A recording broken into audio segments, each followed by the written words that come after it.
I'll tell you a little bit more about why I'm standing here talking about GDPR in a few minutes, but I thought you might be interested to take a look at this document here, which is the GDPR, and there's 99 articles and 173 recitals in here, and there's absolutely no mention whatsoever of PDF anywhere in here. And yet, we believe that PDF has a huge role to play in solving the challenges with GDPR. But it also raises quite a lot of issues which we think need to be overcome to enable companies to actually comply with GDPR. So it's kind of an interesting area. But by way of introduction, before we get stuck in, I thought, as usual, we have to look at Google Trends, and Google's had to introduce a new icon into Google Trends now, which is the panic button, because although we all knew this was coming from the last 2 years, really it's only in the last few months. And what's happened, certainly I feel this personally, people started a few months ago, and then they started to realize, actually, this is a lot harder than we thought it might be. There's a lot more involved, and there's a bit of panic going on. But yeah, we don't need to panic too much. Hopefully, some of the things we have to say here will actually help. Now, there's certainly no escape from this. I don't know about you, but I get about 10 emails like this every single day. The law is changing, our privacy policy is changing. Do you still want us to send you vaguely junk mail? And I'm looking forward to having far fewer emails to trawl through after this is all over. But this is just one example of something that pretty much all organizations will actually have to do, and we'll come on to the details of that in a minute. The other place there's no escape, I think I've probably been offered several hundred webinars, white papers, free consultations. And so there's obviously a lot of people out there looking to try and make a sort of business out of this, for sure. And it reminds me, for those of you who are old enough, might remember the year 2000.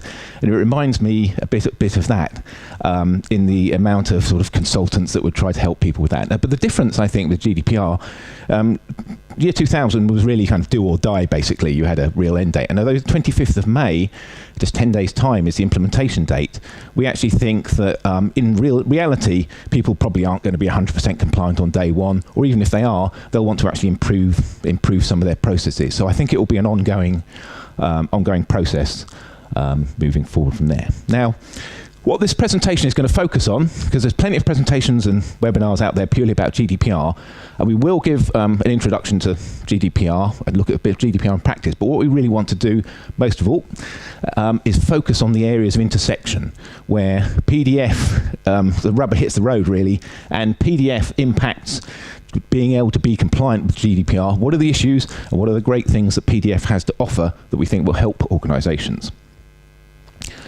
Now, just to explain how come I'm standing here talking about GDPR. Well, I'd say it probably started my interest in GDPR probably started about a year ago.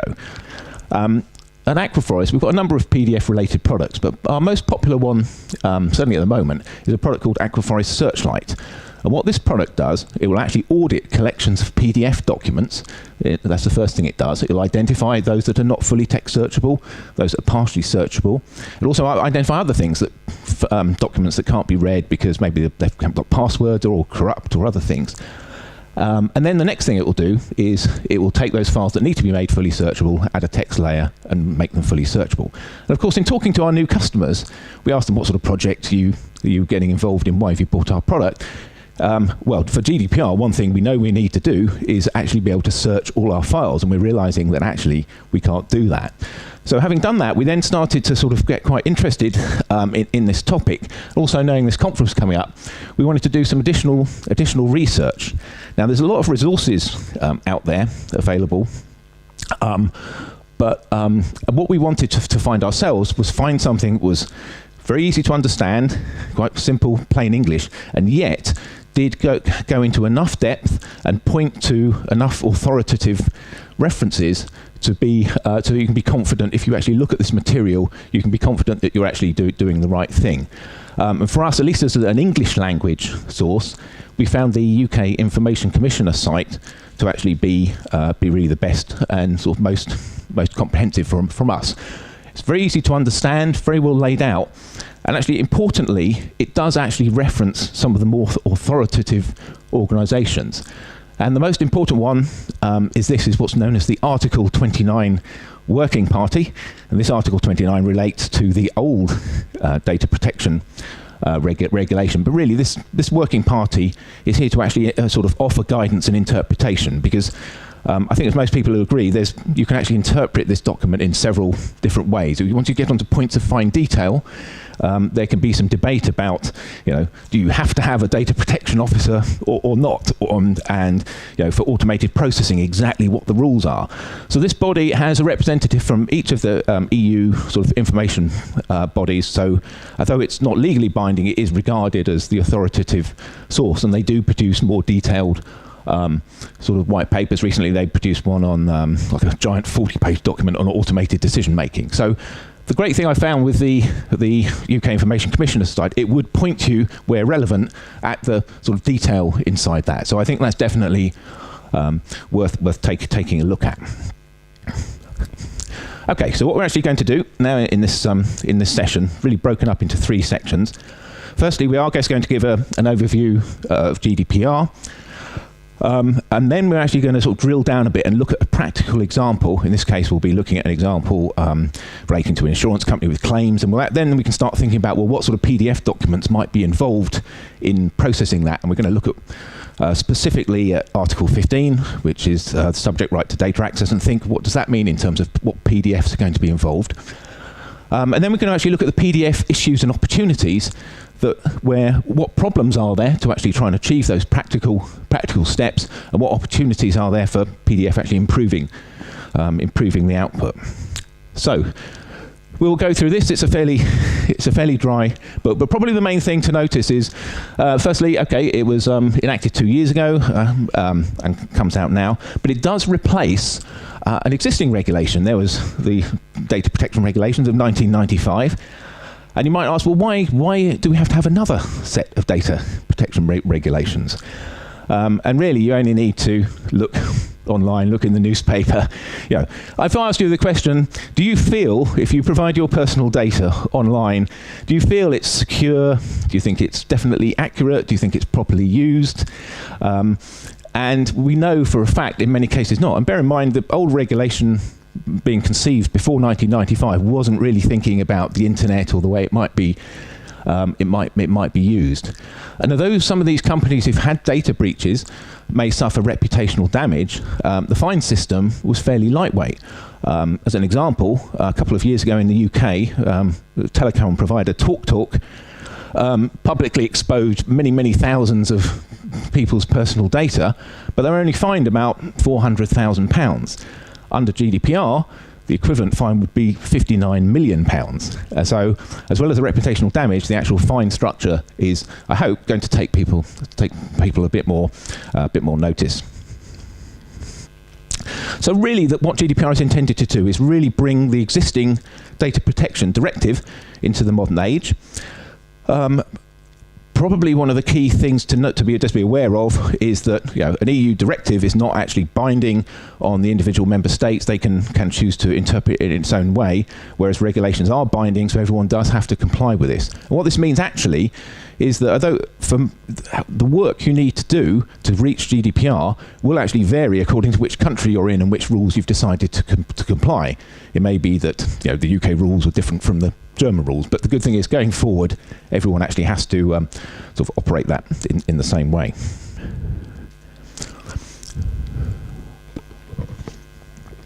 We just need to understand who GDPR actually applies to and what it applies to. So the basic concepts here are firstly that of a controller, and that is the organisation to whom you've given your personal data. They're the ones responsible for processing the data. So an example could be an insurance company, and they're the ones that decide what the legal basis for processing your personal information is and how that should be processed.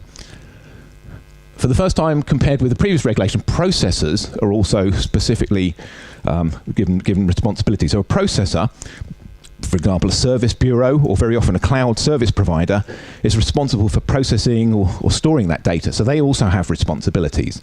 And actually, what we find out when we were going through that in our company, I was amazed actually how many different cloud service providers we have personal data. It could be Salesforce, Zendesk, a whole bunch of other tools. And you need to actually have some contract with them so that it's agreed that you're actually doing that in a GDPR compliant way. And the most important people are all of us, of course, which are data subjects, referred to as natural persons, and they just mean individuals rather than companies. So I think the way to think about GDPR is that for the first time, maybe the people are given sort of the right respect, if you will, and the view is that it's your data, you're making it available to these organisations, and the GDPR is very much making sure that that data has to be run in a sort of correct way, and gives you a number of rights, as we'll talk about. So what does it apply to? Well, it's really just personal data of EU citizens. That's where you have the protection from. So really the key thing is, is the information enough to identify a person? So a good example would be, is an IP address alone enough to identify a person? Not necessarily generally, but the most common and obvious things here will be names, addresses, email, photos, phone numbers, passports, but anything that could potentially be used to identify. So the GDPR itself isn't actually prescriptive. It doesn't have like a definitive list of every possible data type, but it's anything that could potentially be used to identify a person is actually covered. And it's actually worth looking at the rights that everyone has, because these are now clear and new rights that you have. The right to data access we're going to be looking at in detail in a couple of minutes, and that's basically where you've got the right to work with the company and get them to tell you, what your data is, and actually provide you with a copy of that data, mainly so that you can actually understand what's happening and also check that it's actually correct, because one of your other rights is that of rectification. Actually forcing them to actually make that correct. The erasure, which is quite often referred to as the right to be forgotten, isn't actually an absolute right, unfortunately. I was hoping on May the 25th to get in contact with the UK tax authorities and ask them to delete me, and I wouldn't have to pay any tax anymore. But sadly, that doesn't seem to apply in that case. So it's not an absolute rule. If the organisation has a legal basis for processing your data, they can still do that. But certainly, for example, direct marketing is not illegal. If you want to be removed from all that's for sure. There's other ability to restrict processing. If you've got any doubt about whether the data's correct, you can ask organisations not to sort of process your data until that's resolved. And a quite important thing, and this is where we'll touch on later with PDF and possibly PDF packages that Duff Johnson was talking about earlier this morning, the idea of actually having the right to actually be able to have your data ported from the system so that you can actually go and copy, and then that can be ported elsewhere. There's quite a lot more rights. I won't go into all the details of them, but there's structures in place so that you actually have ways of objecting to particular use of your data. And one thing that's quite interesting, particularly with the more and more greater use of AI, this one about the right to not to be subjected to automated decision making, at least if that has sort of serious legal and other consequences. Because you do hear of quite a lot of cases where there's basically an algorithm has decided, no, you can't have that loan, or you can't have that visa, or something like that. So you do have the right to have that investigated if it's quite significant. So to go with all those rights that all EU citizens now have, how does an organisation actually respond to that? And the UK Information Commission this is quite a good summary of the actions that all organisations should actually look at and at least consider. Starting with awareness, just making sure that everyone in your organisation is aware of these responsibilities, because personal data may have crept out into organisations in many more places than you might have actually expected.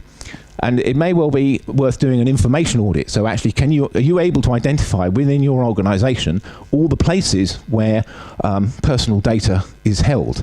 And in large organisations, that's not necessarily the easiest thing. But there's a responsibility to document what you hold, what you do with it, and where it goes.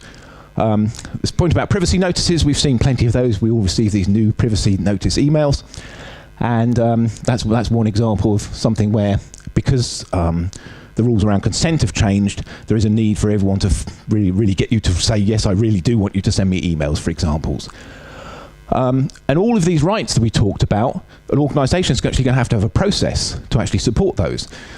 Is it a subject access request, a right to be forgotten? All these things need some sort of process within an organisation. With all these things, in a second, we're going to start looking, well, what does that mean in PDF terms? Documentation is required to actually indicate that your legal basis for working with the data.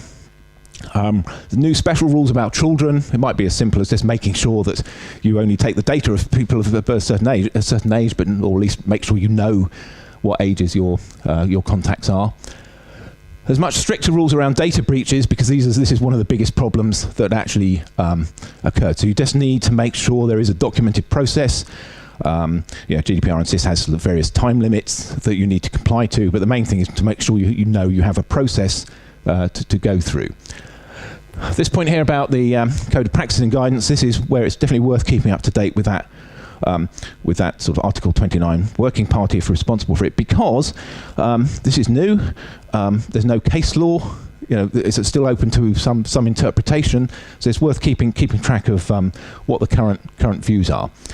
There may be a need to assign a data protection officer, normally for larger organisations, and if you're transferring data between the European Union and other countries, there can be issues there. So, for example, there are special arrangements with the United States and the Privacy Shield, but so there's a limit to the number of countries that are deemed to be okay to do that with. So that would require some sort of special consideration.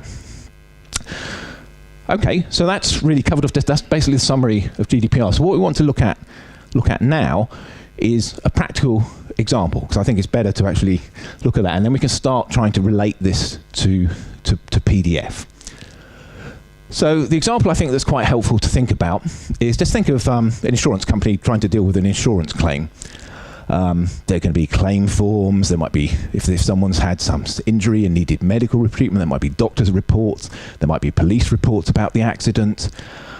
There will be a lot of documents related to some of this sort of activity. And as we know, an awful lot of these will be PDF documents, and these are all going to be filed by the organisation somewhere, and they will, for sure, contain quite a lot of personal data. And in many cases, they might contain personal data of more than one person. If two people have had an accident, there will be reports that need to refer to the action of both those drivers in perhaps the same PDF document, and that's going to have an implication, as we'll see in a second. So I'm just going to look at one piece of GDPR, and this is quite a good one to look at, because this really brings out summary of some of the key issues that we have with PDF and how PDF can help. So Article 15 it tells the user that an individual data subject has the right to ask the controller to provide a copy of the personal data that they're processing. And interestingly, this says the information shall be provided in a commonly used electronic form. What might that be? And also, this last point here, when we're touching on redaction, even though you have the right to have that copy, it doesn't mean that anyone else's rights should be removed. And this is where you've got data that involves two people, perhaps in the same document. So let's look at this in practice. So, organisation dealing with this is actually going to have to come up with a workflow, and this is where we start thinking about PDF. So suppose I had an accident and I wasn't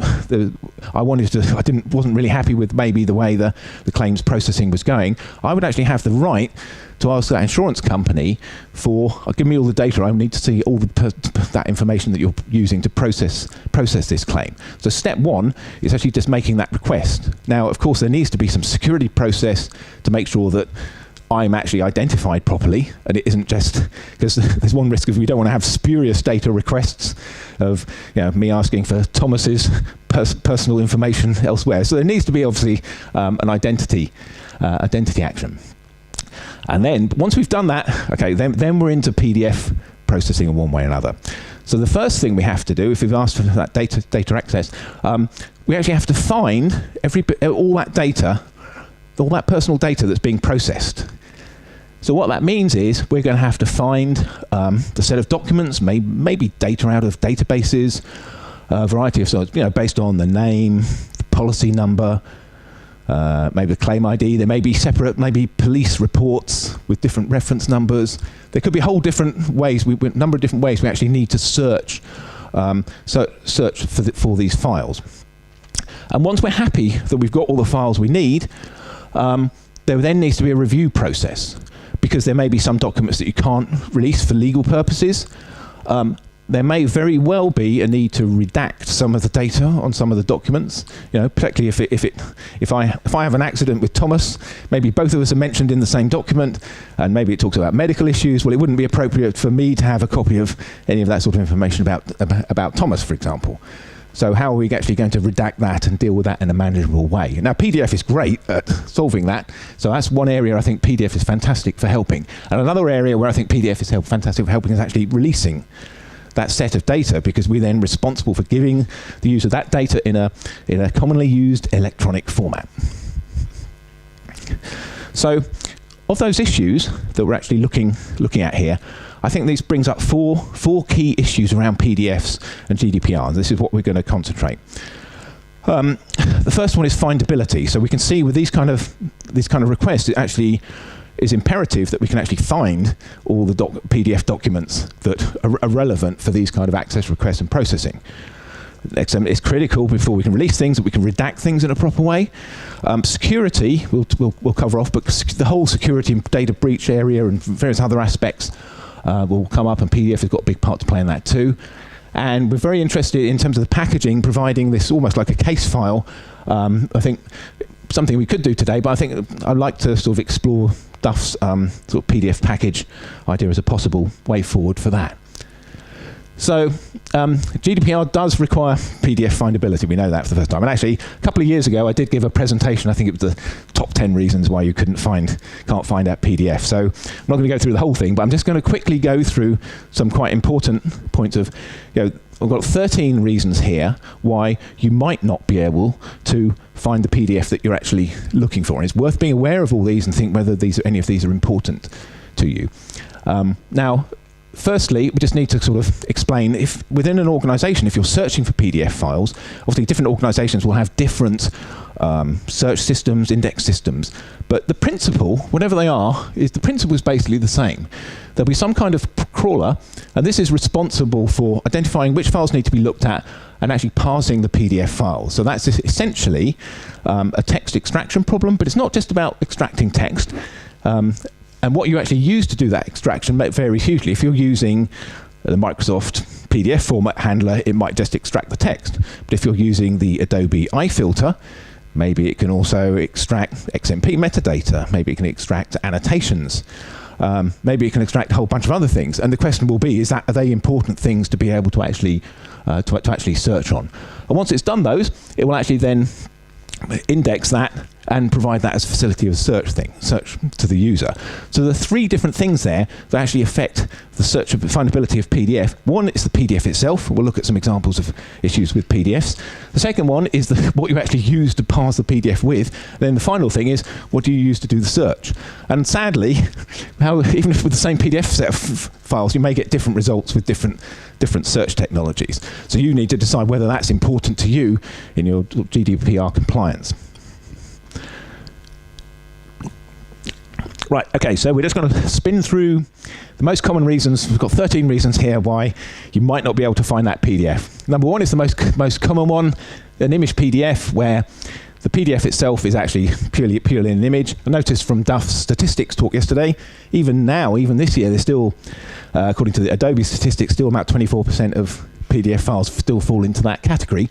But having said that, some engines, I noticed Google, for example, if you will actually OCR the documents when it's uploaded and actually index them. Next example, it's a partial image PDF. This confuses most things because this is actually just a PDF with a scan image, but that piece at the top is actually regular text. So most pieces of PDF software will look at it saying, oh, there's some text in there. Cool, okay, and that's it. I will index that. I don't need to go any further. So you need some fairly smart software to be able to deal with this. Right, we may have all suffered with this custom encoding, which is our least favourite thing. This is almost like deliberate obfuscation. Here's an example. It's actually a license agreement. Someone somewhere decided they would use some custom font encoding so that we can't cut and paste their sort of text there. It's a bit sad when that happens, and you're going to have to rasterise it and OCR it to get that out. Handwriting, and I mention this because it's staggering how many users, quite reasonably perhaps, expect to be able to search on handwriting in files. Now, they might not be able to search on the one on the left. The one on the left, as you may recognise, is a page from the Voynich manuscript, which is written in probably a made-up language, or at least no one on Earth now understands that language anyway. So they wouldn't really expect that to be understood. But they would perhaps expect to be able to find President Tusk from this. And actually, in our experience, although there are sort of very niche and narrow OCR tools that can maybe process checks within very particular parameters, general purpose cursive handwriting recognition is still quite a big challenge. Next big one is password security. Wow, this is something that our customers are they are amazed. One thing we ask people, if you're going to index and search on all your PDF files, you do need your indexer to be able to read and open the files, right? And everyone's like, yeah, that's fine. And they run our audit tool and they say, well, okay, so apart from those 10,000 files there that have got open passwords on, oh, and by the way, I don't think anyone even knows anymore what any of the passwords actually are. You might be able to buy some dubious $30 piece of software online to fix that. But actually, that's actually quite a big and important issue, because unless you check for it, that wouldn't necessarily be immediately obvious. And we find that our people are amazed in their sort of document management systems just how many of those there are. And I think it's maybe possible that GDPR might increase that, because people will become increasingly concerned about security, encrypt and password secure everything, but they'll put those documents in their document management systems, and then in a few years' time, they don't know what to be done with them there. Another one here, document permissions. If you're getting down to some of the sort of more specific permissions, one of my favourite Adobe Acrobat dialog boxes here. All Adobe products enforce the restriction used by the permissions password. However, not all third-party products fully support and respect these settings. So recipients using such third-party products might be able to bypass some of the restrictions you've set. So I won't comment any further on that. But suffice to say, if you're using an Adobe iFilter in this example here, you wouldn't be able to index that file. But if you're using nearly anything else that just ignores all these, you will be able to. Email attachments, there's not necessarily anything inherently problematical with email attachments, but if you feel that you need to actually be able to find documents in your email systems or email archive systems that have got PDF attachments, particularly if those PDF attachments have got any of these other issues, that's certainly something that I think is worth giving some serious consideration, at least just check that works in the way in your systems that you might expect to. Similarly, PDF file attachments. Again, there's no reason why that shouldn't work. But again, it's dependent, and there's nothing wrong with these PDFs, obviously. But if you need to find content based on that, then you may well find that certain pieces of technology just will ignore file attachments. Will only look at the main PDF. This is another good one, a vector PDF. So any ordinary user would be able to look at something like this and reasonably expect to be able to say, well, I can read that. I must be able to search that text. No, they can't. Well, okay, is it an image-only file? No, there's no images there. It's purely vectors. So this again is another challenge, if that's actually important, to actually be able to process those in a particular way. Very large PDFs is another. This is quite an interesting area we find, and this actually can come up in real life, particularly with case files or other large documents where you get into many hundreds of pages. Because what we wanted to run a test to see, we compared a few different engines, saying, well, if I pick a fairly large document, ISO 32000 perhaps, and let's try searching for something that's a unique term, maybe on page 400, 600, 800, and you'll find that depending upon the indexing tool you're using, some of them give up about halfway through, some get about 2/3, because they'll have got some internal limits that might be documented somewhere. We'll only index the first 2 megabytes of text or whatever it actually is. So again, it's just something to be conscious of if there are issues. There could be issues with large PDFs, so that's something else. And of course, there can be issues with other PDF. The fantastic richness of PDF allows us to have annotations, metadata, various other things. If it's important to actually be able to search on those things, that again is something I think we should actually look at. We'll just really whether the indexing and search tools you're actually using will support those.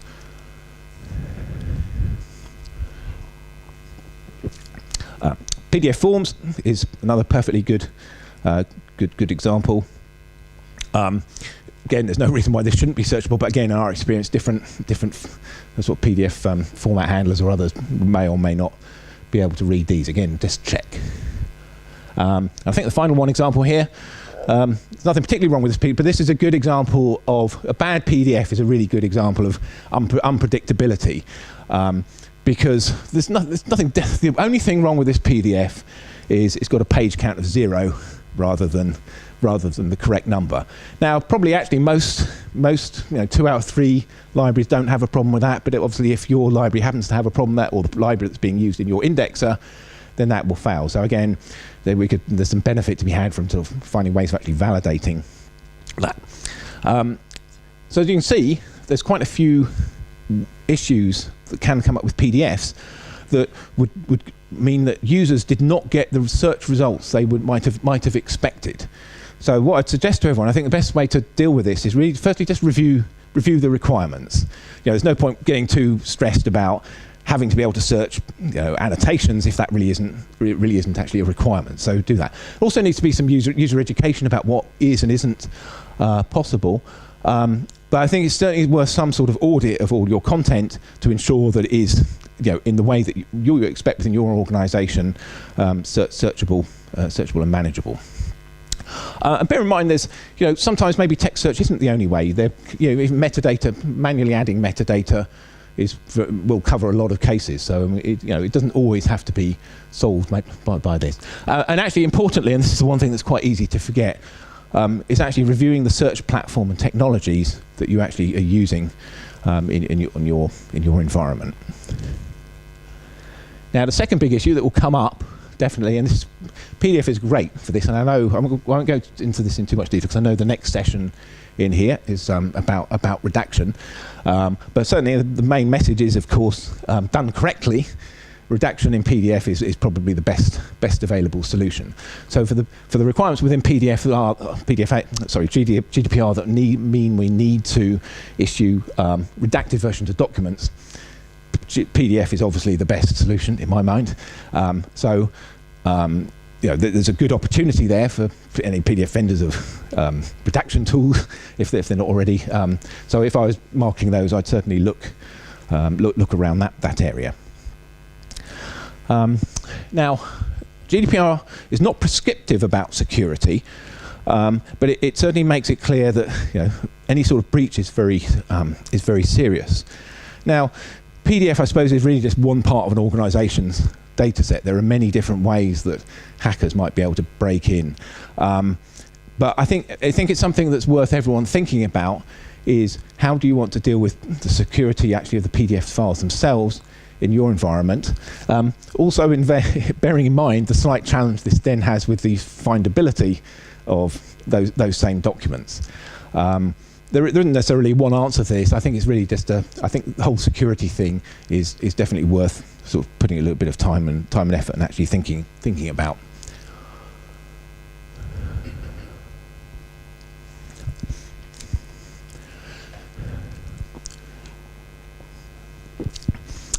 Okay, now for both the data access requirement and just for the ability to export data and transfer, users do have the right to have that their data available to them in a structured, commonly used and machine readable form, and they can be transmitted to another controller. So I could ask my material from my insurance company to be passed to another insurance company, or I could actually ask for a copy of all that myself.